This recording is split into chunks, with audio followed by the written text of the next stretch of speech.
February 1956. In the heart of New York, Operation Big City was underway. A Ford Mercury, specially adapted with a hidden exhaust pipe, pumped out bacteria onto the streets of Manhattan.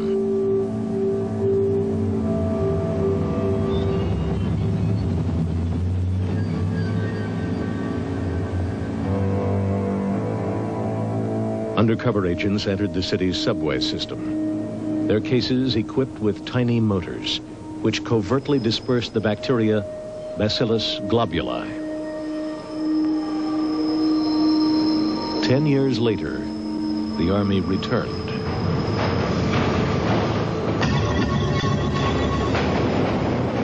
Light bulbs filled with bacteria were dropped in front of trains and down ventilation shafts to test how far the bacteria would spread through the subway system.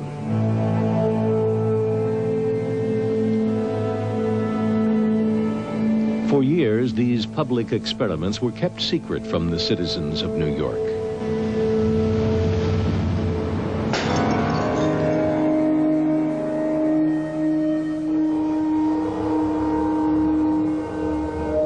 The Army faithfully filmed its own experiments.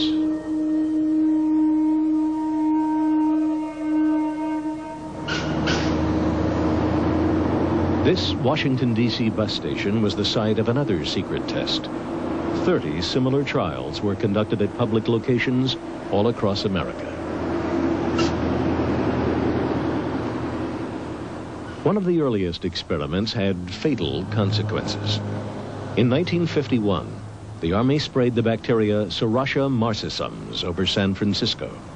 11 hospital patients developed a mysterious infection, and within days, Edward Nevin died from an illness caused by the same bacteria.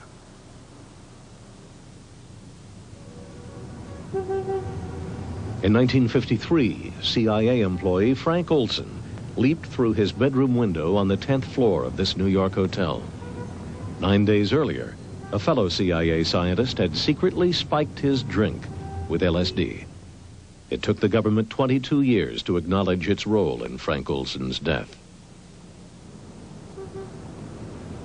Another cover-up concerned the death of a civilian, Harold Blower. Suffering from depression, he was a patient at the New York State Psychiatric Institute. There, he and 5 other patients were unwittingly tested with mind-altering drugs by doctors who'd signed a secret contract with the U.S. Army. Again, it was more than 20 years before his family discovered the truth. In 1975, I was living in California with my 2 children, and there was a knock on the door, and 2 people in uniform were at the door. They said they were from the Pentagon, and they wanted to talk to me about the death of my father. And I told them that my father had been dead a long time. They came in and they told me that they had found papers at the Edgewood Arsenal in Maryland. And these papers had information about my father's death. It took Harold Blower's family 15 years of fighting the government in court before a judge's ruling established the facts. On January 8th, 1953, between 9:53 and 9:57 a.m., my father was injected with 450 milligrams, or 6.47 milligrams kilograms of body weight of EA1298. According to the drug study notes, at 9:57, my father became very restless and had to be restrained by the nurse.